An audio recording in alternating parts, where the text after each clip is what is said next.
Assalomu alaykum. Kunning muhim voqealari tafsiloti bilan efirda xabarlar, studiyada Hurmatoy Nurmatova. Avval bugungi dasturdan qisqacha. O'shning Boshbuloq qishlog'idagi yoqilg'i quyish shoxobchasidan sizib chiqqan benzin buloq suviga qo'shilgani aniqlandi.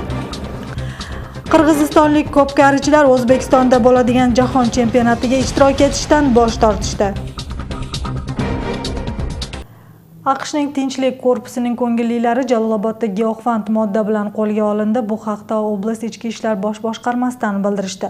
Ko'ngillilar marixuanani taksida olib ketishayotgan bo'lgan. 19-sentyabrda militsiya Bishkek-O'sh yo'nalida Honda Odyssey rusumidagi mashinani to'xtatishgan. Mashinada yo'lovchi qatori AQShning Tinchlik korpusining ko'ngillilari AQSh fuqarolari Daniel James va Pavel Devyatkin bo'lgan. Ular shubha tug'dirishgani sababli mashinani tintuv qilishgan. Undan 1 kilogramm 26 gramm og'irlikda giyohvand modda topilgan. Daniel James aybini tan olib, giyohvand modda o'ziga tegishli ekanini aytdi. Huquq himoyachilari uni To'qtog'ul rayon sudining qarori bilan Jaloloboddagi tergov qamog'iga 2 oyga qamashdi. Pavel Devyatkinni esa qo'yib yuborishdi. Voqeadan keyin bu ishga AQSh elchiligi qo'shildi. Ta'kidlab o'tsak, qo'lga olingan fuqaro 2017-yilning avgustidan beri Axsi rayonidagi Qulnazarov nomli 56-sonli o'rta maktabda ingliz tilidan dars beradi. Tinchlik korpusi Qirg'izistonda 1993-yildan beri ish olib boradi. Bu vaqt oralig'ida ingliz tili o'qituvchisi bo'lib, mingga yaqin ko'ngilli kelgan. Hozirda oblastlarda 70 ga yaqin volontyor ishlaydi. O'shning Boshbuloq qishloq hukumati yashovchilari benzin aralashgan suvdan ichishga majbur. Sababi yangi yoqilg'i quyish shoxobchasining yer ostida joylashgan quvurlari teshilib, undan chiqqan yoqilg'i moddasi buloq suviga qo'shiladi. Hududdagilar to'liq ichimlik suvi bilan ta'minlanmagani tufayli buloq suvidan foydalanishga majbur. Bu suv esa bulg'anib, odamlarning sog'ligi uchun xavfli bo'lmoqda. Yoqilg'i quyish bekati esa shu voqeadan so'ng vaqtincha yopildi. Mavzuni hamkasbim davom ettiradi. Boshbuloq qishlog'iga kiraverish qismida bundan 1 yil avval yangi yoqilg'i quyish shoxobchasi o'z faoliyatini boshlagan. Uning yonida esa qishloq yashovchilarining asosiy ichimlik manbasi buloq bor. Yashovchilarning so'zlariga ko'ra, 2 oydan beri buloqdan chiqqan suvdan benzin hidi anqib kelmoqda. Biroq so'nggi kunlarda suvning usti yaltirab, hidi o'zgarganini aytib, ichmay qo'yganini ta'kidlashmoqda. Життанып жүрген ова, ичип жүргөнбүз да, кайнатканда жок болуп кеткен. Азыр кайнатса дагы, тамак кылса дагы, ошол баягы бензиндин немеси адам ичкене билинбейт экен, кекиргенде баягы чыгат экен да.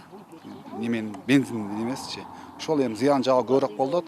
Бала чака мектептен келгенде кеткенде ошо суудан ичип кетчү эле. Анан кечинде бир жактан келдим эле, кечинде балам келин барып суу алып келсе, келиндин суусу жылтырап бензин жыттанып калыптыр. Анан келип эле төгүшүп анан бул эмне болгон деп кайрадан балам барып алып келсе, мына баклажкадагы суу ошол кечиндеги суу экен. Анан мен аны мынандай карасаң жөн эле бензин жыттанып ушундай болуп турат. Kecha buloq atrofi suv ichmanglar deya to'sib qo'yilgan. Endi mahalliylar uylarining yonidagi quduqlardan suv ichishga majbur bo'lishmoqda. Biroq bungacha sanepidem xizmati tomonidan aynan mana shu quduqdagi suvlarda tuz miqdori ko'p bo'lgani uchun ichishga yaramaydi degan xulosa chiqarilgan. Ana bunday top bo'lib qolgan suv aylanchoq qaynatib, shu suvdan ishlatib o'tamiz. Endi biz o'sha jana buloq suvini ko'rib tekshirib, o'shani yaxshilab tozalab bersa, jana deniz zapravkalangan o'sha zapravkani cho'q qilib qo'ysalar, shu suv tozalansa kerak. Aqın su başqa. O'ylayman, quduq suv, o'lik suv da bo'ladi. Turgan suv bo'ladi. Aylaslar shuni içeriz de. Azı bu zapravkanın ne faydası var bizge? Azı bu yerde bir teşkiki var bu. Olmasa bulaktan çıkış gerek emas. Bunu japtırıp öyle taşlaş gerek da buna kalonkala emelerin, boçaklarını aldırış gerek. Yoqilg'i quyish shoxobchasiga borganimizda qoldiq bo'lib qolgan yonilg'ilar qayta so'rilayotganini guvohi bo'ldik. Biroq yetakchilikdan holat bo'yicha batafsil ma'lumot olishning imkoni bo'lmadi. Endi qarab bu yoqdan benzin quymaysanmi? Aytdim, qachon qo'yapsiz? O, kishilar kelgan, o'shalar men ketdi deydi. Hozir marta ije bor. Hozir endi suvga tushmaydi, qayra so'rdirgandan keyin? Yo'q, biz bilishimiz bo'yicha nima deydi? Utechka bo'lgan ekanini deydi. Mazkur masala bilan ekologiya va texnika xavfsizlik xizmati kecha tanishganini aytadi. Natijada haqiqatan ham ekologiyaga ziyon kelayotgani aniqlangan. Shu sababli shoxobcha vaqtincha o'z faoliyatini to'xtatgan. Biroq yoqilg'i quyish shoxobchasidan chiqqan quvurlar ta'mirlangandan keyin yana o'z faoliyatini davom ettirishga ruxsat berilishi mumkin. O'sha texnik nimalarni o'ngdirsa ishlayveradi. Texnik nimalarni o'ngdirsa ishlayveradi. Bir ayga çeyin böyce 10 günden başlap bir ayga çeyin vaqt beremiz. Anan oşol mezgilde atkarbasan hangi neme olsa bari bir israf salınıp olarak. İsraf salabızdağı bu israf salganda biz var tür ne oluz ERPP'ye girgizemiz.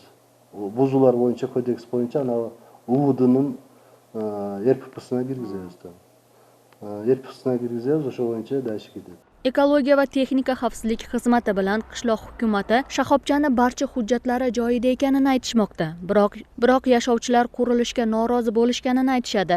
Shunda yoqilg'i quyish shoxobchasining egalari qishloqqa ko'prik solib, natijada o'z niyatlariga yetishganini aytishadi. Bular quruvchilar, stроительдер kelganda, подрядчиктер бар, жетекчилер kelganda сүйлөшүлгөн. Анан о жерде макулдук беришкен десиптин мына көпүрө канча жылдан бери ушул аркы берип өтө турган мүмкүнчүлүк жок, чектелүү. Оор болуп атат, жаш балдар өтөт, кары картаң өтөт. Деп ана макул болгон көпүрөнү куруп беришкен да. Benzin aralashgan buloq suvini laboratoriyaga topshirdik. Mutaxassislar suvda haqiqatdan ham yonilg'i moddasi bor ekanini tasdiqlashdi. Bunday suv inson organizmi uchun katta ziyon bo'lib, buyrak kasalliklarini qo'zg'aydi deyishmoqda. Biz жұмышты баштадық, лабораториялық изилдөө жүргүзүп, құрамында канча өлчөмдө нефть продуктлары бар экенин аныкташыбыз керек.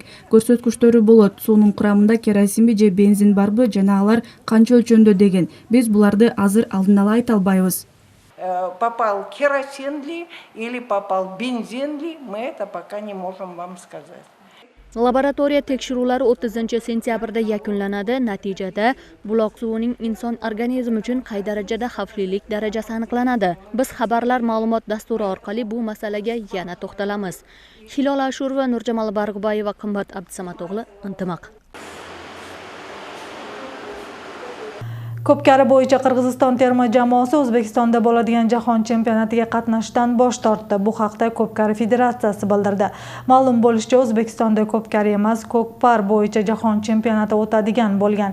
Federatsiya yig'in o'tkazib, mazkur musobaqada ishtirok etishdan voz kechish qarori qabul qilingan.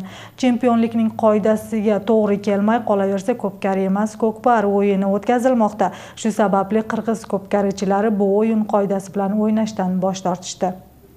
Yevrosiyo iqtisodiy ittifoqining bojxona hududiga tovarlarni va transport vositalarini noqonuniy olib kirish faktlarini topish va ularga chora ko'rish bo'yicha olib borilgan tezkor harakatlar natijasida ixcham bojxona xodimlari tomonidan 2019-yilning 24-sentyabr kuni O'sh shahrida Qirg'iziston Respublikasi fuqarosining boshqaruvidagi DAF 105 rusumidagi transport to'xtatib tekshirilgan. Yuqorida ko'rsatilgan transport vositasining yukxonasidan chegaradosh davlatdan olib kelinayotgan umumiy summasi 2.892.720 so'mlik quritilgan o'rik, mayiz, kompot aralashmasi, tozalangan yong'oq va o'rik danaklari topilgan.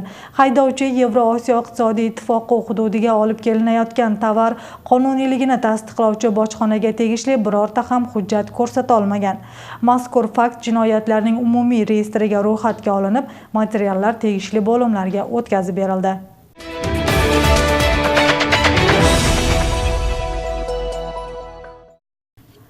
Qirg'iziston Respublikasi Prezidenti Sooronbay Jeenbekov bugun 27-sentyabrda Qirg'iziston Respublikasi Oliy sudining raisasi Gulbara Qaliyeva bilan uchrashdi. O'lkadagi sud tizimini yaxshilash, sud huquq islohotlarini amalga oshirilishi bo'yicha choralari muhokama qilindi.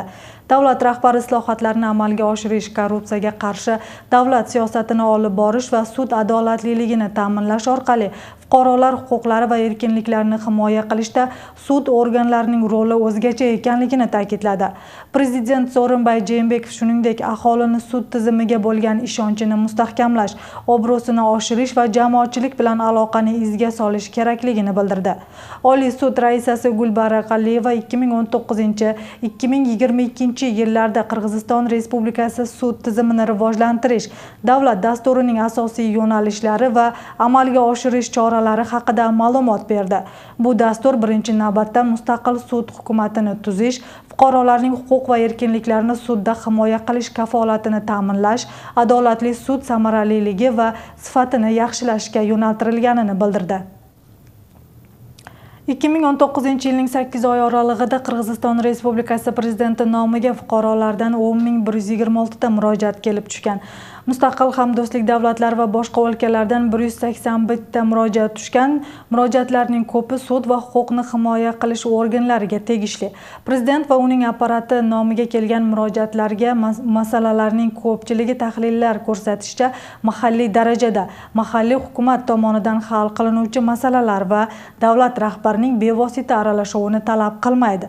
Biroq ularning ishi qanoatlantirarli bo'lmagani tufayli ular ilojsizlikdan davlat rahbariga murojaat qilishayotganini ko'rsatadi.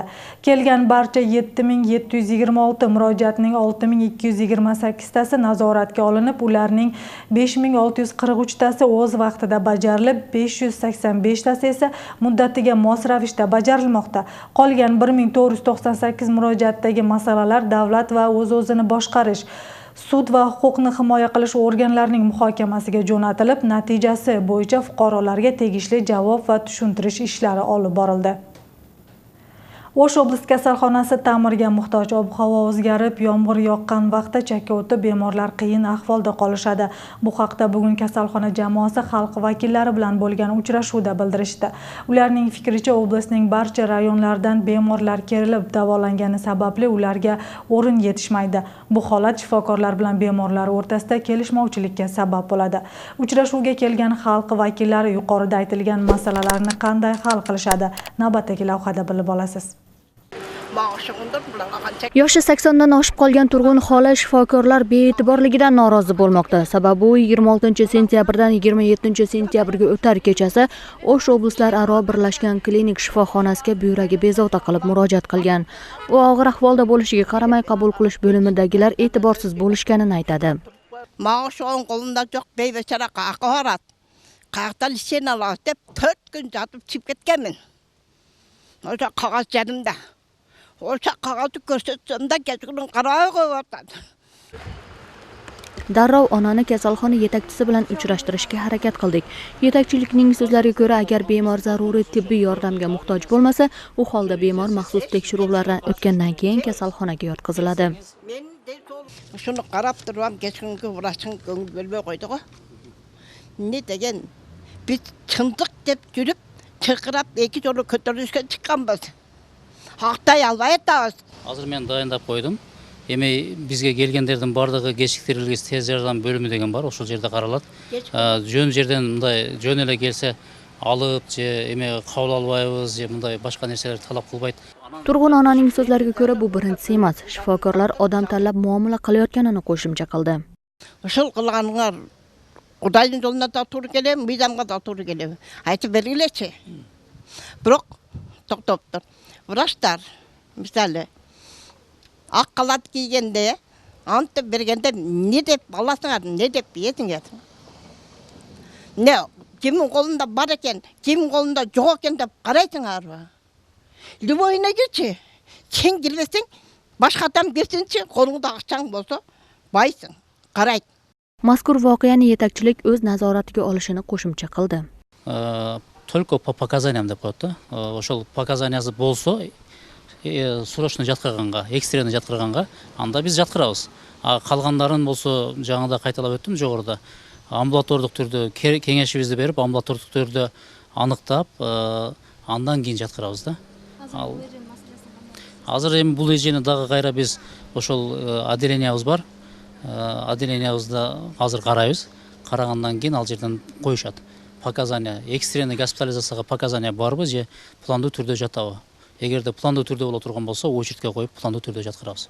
Областlararo kasalxonasida o'rin yetishmaslik muammosi avjiga chiqqan. Shu sababli bemorlar bilan shifokorlar orasida tez-tez noroziliklar paydo bo'lmoqda deya ta'kidlashdi. Holat bilan tanishish uchun kelgan xalq vakillari bo'lgan uchrashuvda kasalxona yetakchisi o'rin muammosi haqida bularga to'xtaldi. Masalan, aytib ketсек, Бишкектеги жайгашкан улуттук госпиталь 1070 керебет болсо, биздин оорукана, Ош облусту аралык оорукана 952 койка. Эми мындай чоң оорукананын көйгөйлөрү да чоң болот экен. Мына мен өзүмдүн берген маалыматымда да айттым, 1977 жылы курулган имарат, 77-82 жылдары мына курулган имараттар, биз 6 корпусубуз бар. Ошол кезден бери, имарат курулгандан бери шифры да алмашылган эмес. Анан эми багы суу түтүктөрү, жылуулук бере турган системасы, канализация туюмдары бир гана алмашылган эмес да. Анан бүгүнкү күндө суунун басымын чыдабай, чирип, ошолор багы жарылып, анан мына дубалдар суу болуп, биз өзүбүздүн күчүбүз менен кичине жасаган ремонттагы көзгө көрүнбөй. Shu bilan birga kasalxona yonidagi oshxona va kafelar bir qator qiyinchiliklar yaratmoqda. Shifokorlarning so'zlariga ko'ra, u yerlardan chiqqan turli hid va tutunlar kasalxona ichiga ham kiradi. Shu bilan birga noqonuniy yerlarga o'rnashib olishganini qo'shimcha qildi. Bu holga shahar ekotex inspeksiyasi biz nazorat qilyapmiz deya javob berdi. Xalq vakillari bu yerda aytilgan masalalarni parlamentga olib chiqib, hal etish yo'llarini ko'rib chiqishlarini qo'shimcha qilishdi. Biz азыр бул жерде келсек, айтышып атат, мына ремонтко 30 миллион бизге бербеди дейт, башкасы айтат, бизге 6 миллион бербеди, мындай деп ошолор чечип бергиле деп кайрылышып атат. Аны чечип беребиз биз. Бирок ошо менен маселе чечилбейт да. Маселе системдүү түрдө чечилиш керек да. Өзү жанагындай сөзсүз депутат киришип, же президент киришип, же өкмөт башчысы киришип чечиш керек эмес да. Өзү менен өзү мындай бир нугуна салып койсо, ошондо иштей турган механизм болуш керек да. Shu bilan birga Jog'org'i kengash deputatlari shifokorlar maoshini ko'tarish bo'yicha so'zlashuvlar bo'layotganini aytib o'tishdi. Ошол жана биринчи пилотирование болуп атат, самофинансирование. Балким ошол жол менен барсак, маселени чечебиз. Qo'shimcha o'rnida mazkur kasalxona janubiy hudud bo'yicha bemorlarga xizmat ko'rsatadi. 2019-yilning 9 oyida 1 milliondan ortiq bemorlar murojaat qilgan. Bu yerda jami bo'lib 1400 dan ortiq odam faoliyat olib boradi. Laylak rayonining Arqa massivi orqali suv o'tkazish dyukeri qurilsa, chegaradagi Maqsad qishlog'iga qo'shimcha 1800 gektar ekin yeri paydo bo'ladi. Bunga kerakli mablag'ning bir qismi respublika byudjetidan 2020-yilda ajratilsa, qolgan qismi esa xalqaro moliya institutlarining mablag'laridan olinadi. Maqsad qishlog'ida hozirda 200 dan ortiq oila bor. Agar yangi yerlar o'zlashtirilsa, bu qishloqdagi aholining soni ortib, turmush tarzi yaxshilanadi. Batafsil muxbirimiz lavhasida.